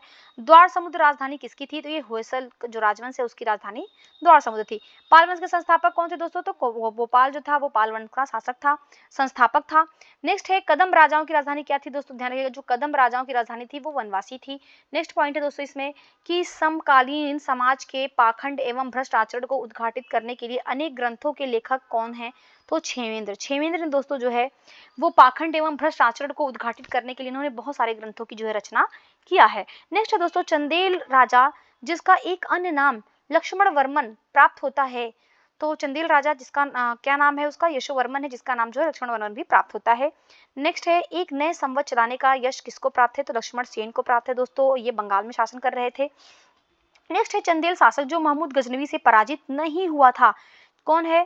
तो ये विद्याधर, ठीक है दोस्तों। विद्याधर जो है ये महमूद गजनवी से पराजित नहीं हुआ था। जिजाग भुक्ति किसका प्राचीन नाम था? तो बुंदेलखंड का जो प्राचीन नाम था दोस्तों वो जिजाग भुक्ति है। कलिंग नरेश खालवेल संबंधित थे, तो ये चेंदी वंश से संबंधित थे। हाथी गुम्फा इनका अभिलेख था, इसको हमने पीछे देखा भी। नेक्स्ट देखते हैं पॉइंट शिक्षा के एक महान केंद्र विक्रमशिला महावीर का निर्माण किसने करवाया था? तो धर्मपाल ने करवाया था, ये पाल वंश का महानतम शासक था। नेक्स्ट है राणा कुंभा ने संगीत पर एक ग्रंथ लिखा है, तो जो राणा कुंभा ने एक ग्रंथ लिखा है संगीत पर दोस्तों उसका नाम है संगीत राज। क्या नाम है दोस्तों? संगीत राज, ठीक है। तो हमने जो है यहाँ पे पूर्व मध्यकाल से संबंधित जो महत्वपूर्ण तथ्य थे उनको देख लिया। अब यहाँ पे हम लोग कुछ मिसलेनियस देख लेते हैं, कुछ विविध तथ्यों को देख लेते हैं जो आपके एग्जाम में पूछे गए हैं। तो पहला है वह पुरास्थल जहाँ से सुपारी के 2 कार्बनीकृत बीज पाए गए हैं। किसके दोस्तों? सुपारी के। ध्यान रखिएगा, सुपारी के। कहाँ से मिले हैं? वटगल से। कहाँ से? वटगल से मिले हैं, वटगल से। नेक्स्ट है कि शासक दिया हुआ उसके राजवंश दिए हुए हैं। तो जो गोविंद तृतीय है इसका किस राजवंश से संबंधित है? तो ये राष्ट्रकूट वंश से संबंधित है। वत्सराज जो है दोस्तों वो गुर्जर प्रतिहार वंश से संबंधित है। देवपाल जो है वो पाल वंश से संबंधित है। और नरसिंह वर्मन प्रथम जो है दोस्तों ये पल्लव वंश से संबंधित है। नेक्स्ट है महाराष्ट्र का औरंगाबाद कहाँ पे स्थित है? अजंता की गुफा जो है वो महाराष्ट्र के औरंगाबाद जिले में अवस्थित है। नेक्स्ट है दोस्तों कि यहाँ पे पर्यटक आकर्षण दिया हुआ और उनका स्थान दिया। जैसे कबीर की समाधि कहाँ पे है? तो ये उत्तर प्रदेश के मगहर, बस्ती जिले में मगहर के पास है। सलीम चिश्ती की दरगाह कहाँ पे दोस्तों? तो ये फतेहपुर सीकरी में है। गोविंद देव मंदिर कहाँ पे है दोस्तों? तो ये वृंदावन में है। और बौद्ध स्तूप जो है वो कुशीनगर में है। नेक्स्ट है इसमें कुछ राजवंश दिया, उनका प्रतीक चिन्ह दिया हुआ है। तो परमार राजवंश का जो राजकीय चिन्ह था वो सूर्यदेव था। मलय केतु का क्या था? वराह था। चंदेल का क्या था दोस्तों? तो राजलक्ष्मी थी। और गुर्जर प्रतिहार का दोस्तों भगवती था। नेक्स्ट पॉइंट देखते हैं, इसमें यहाँ पे कुछ विहार दिए हुए हैं और उससे संबंधित जो है वो राजा दिया हुआ। तो जो जगदल विहार है इसका निर्माण किसने करवाया था? तो रामपाल ने करवाया था। विक्रमशिला विहार की स्थापना धर्मपाल ने करवाया था। सोमपुर विहार की स्थापना धर्मपाल ने करवाया था। और सलबन विहार की स्थापना जो है वो श्री भवदेव ने करवाया था। श्री भवदेव ने करवाया था। ठीक है, नेक्स्ट पॉइंट हम लोग देखते हैं, शासक जिसने सिंघल द्वीप के विरुद्ध 642 में 2 समुद्री अभियान भेजा था। किसने? नरसिंह वर्मन ने। नरसिंह वर्मन जो है दोस्तों वो सिंघल द्वीप के विरुद्ध जो है 2 समुद्री अभियान भेजता है 642 ईस्वी में। नेक्स्ट है पश्चिम श्वेतांबर जैन मंदिर अवस्थित है। तो जो श्वेतांबर जैन मंदिर है कहाँ पे है? तो ये दोस्तों पालीताना गुजरात में अवस्थित है। कहाँ पे? पालीताना गुजरात में। नेक्स्ट है विदेशी व्यापार से संबंधित संस्था कौन थी? तो नानदेशी या नगरम कहा जाता था। ठीक है, नानदेशी या नगरम था दोस्तों, ये विदेशी व्यापार से संबंधित संस्था थी। नेक्स्ट है उद्दालक आरूढ़ी प्रसिद्ध दार्शनिक थे। जो उद्दालक आरूढ़ी थे दोस्तों ये कुरु और पांचाल जो हम लोग देखे हैं, गुरु और पांचाल महाजनपद, इनके ये प्रसिद्ध दार्शनिक थे। नेक्स्ट है बीज गणित के क्षेत्र में विशेष योगदान किसने दिया? तो भास्कर ने दिया है। पुराणों के अनुसार चंद्रवंशी शासकों का मूल स्थान क्या था? तो पुराणों के अनुसार जो चंद्रवंशी शासक थे दोस्तों उनका जो मूल स्थान था वो प्रतिष्ठानपुर था।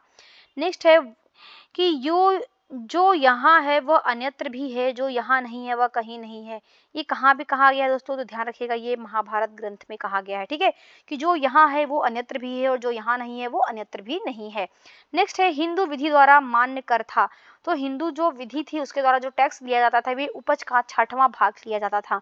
नेक्स्ट है प्राचीन भारत में सिंचाई टैक्स को क्या कहते थे दोस्तों? तो उसको बिगत भाग कहता था। ठीक है, बिदक भागम कहा जाता था जो प्राचीन भारत में सिंचाई टैक्स होता था।